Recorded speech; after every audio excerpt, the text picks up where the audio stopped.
Et ça me paraît une évidence. Nous voyons bien qu'en période de crise, il y a certaines catégories qui sont immédiatement touchées.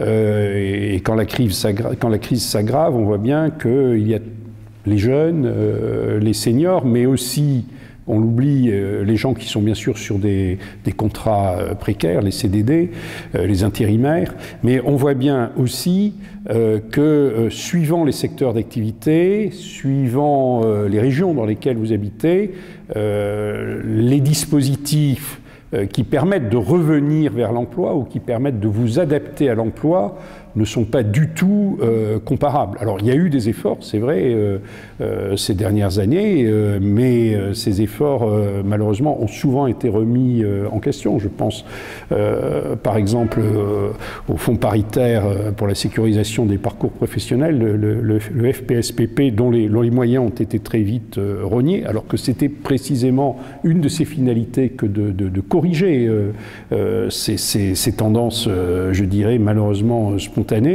Le fait que les moyens de l'AFPA ont été dans une large mesure intégrés à Pôle emploi, alors que Pôle emploi n'a pas encore vraiment trouvé son rythme de croisière. Donc je pense que ce problème, il y a également les CPR qui ont été la volonté de les généraliser. Bon, mais malheureusement, je dirais, derrière les moyens et les réalités sont encore loin d'avoir résolu ce problème qui est au cœur, je dirais, du problème de l'emploi.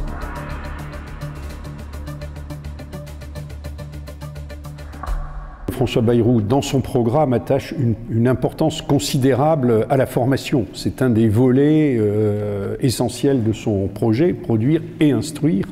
Et bien sûr, il nous semble que la formation, c'est la réponse la plus forte au problème de l'insertion économique, car malheureusement, bien souvent, les personnes qui ont du mal à retrouver une activité, à s'insérer, ce sont des personnes qui sont confrontées à des problèmes de formation.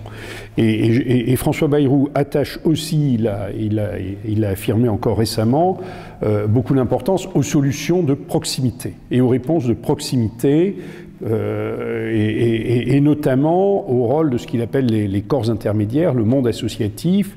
Et c'est vrai que de ce point de vue, les entreprises d'insertion lui paraissent être un des instruments essentiels de cette politique. Et c'est vrai qu'on a perdu quelque chose qui était un objectif qui était recherché notamment à travers les espaces économie-emploi ou les maisons de l'emploi, et qui était d'essayer de mieux mobiliser l'ensemble des acteurs au plus près du terrain. Et je pense qu'il est très important de revenir à cette démarche, c'est-à-dire d'impliquer à la fois les élus, le service public de l'emploi bien évidemment, mais aussi toutes les structures qui contribuent à l'insertion, à la réinsertion. Je pense aux missions locales, mais je pense aussi aux entreprises d'insertion.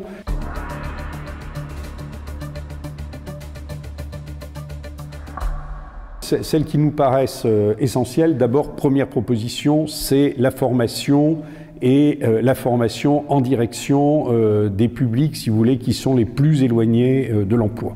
La question très, très importante aussi des passerelles entre les entreprises d'insertion et les entreprises, je dirais, qui évoluent dans les règles de droit commun. Ça, c'est vraiment une question très essentielle. Et puis, troisième idée qui me paraît très importante, parce que je pense que on est au début de cette démarche, ce sont ce qu'on appelle les clauses sociales, les achats socialement responsables. Je pense que là aussi, on a un outil qui peut permettre d'avancer. Je pense que les collectivités devraient, l'État et les collectivités devraient généraliser le recours à ces clauses, et je pense qu'il serait bien que dans un certain nombre de branches professionnelles, par accord entre les partenaires sociaux, on sache aussi réserver une part importante à ces clauses sociales et diriger en priorité vers l'insertion de ceux qui sont à l'écart du monde du travail.